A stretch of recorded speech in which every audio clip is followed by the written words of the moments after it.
and sang at the same time, which I haven't done for a few years, but I used to record like that, you know. So that's all we did, really, just played it as a group and then tried to get it right. Yeah. Looking back on them now, what were your favourite elements of the Beatles, do you think? The Beatles, we were always just a good little band, you know. That was the best thing. Master of understatement. Yeah. It was just a good little band. Whenever we played together, it felt good and it sounded good, you know, so it's not a bad start now. Do you think that was because of the chemistry between all the different people? Yeah. I think so, yeah. There was four of us, you know, and it was an interesting four, you know, John, me, George and Ringo. It's quite an interesting mix when you think about it. Yeah. I mean, when you see groups now, I mean, the Beatles were the blueprint in lots of ways for groups, because before then people hadn't written their songs on their own much. And the only reason we started writing in the beginning was that we'd gone on a show not unlike this, and there'd be other bands on. And because we all did the same numbers, they'd do all our act. So they'd do all these songs that we were going to do, like, you know, Long Till Sally, What Did I Say, and that. So we had to start looking for obscure songs like these on this album, or start writing our own. And that's why we started writing our own, really.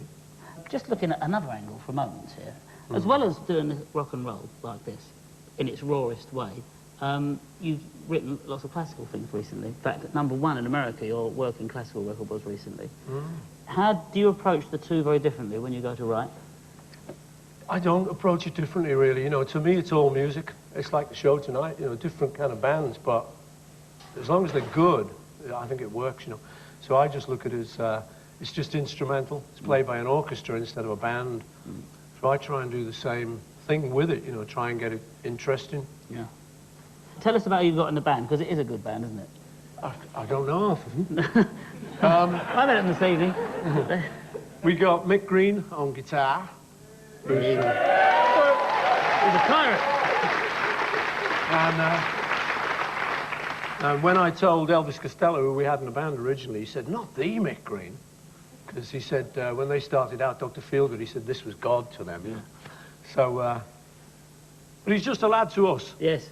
And then Pete Wingfield, 18 with the Bullets. 18 with the Bullets, that's right, yeah. Produced my first record, marvellous. Green Man.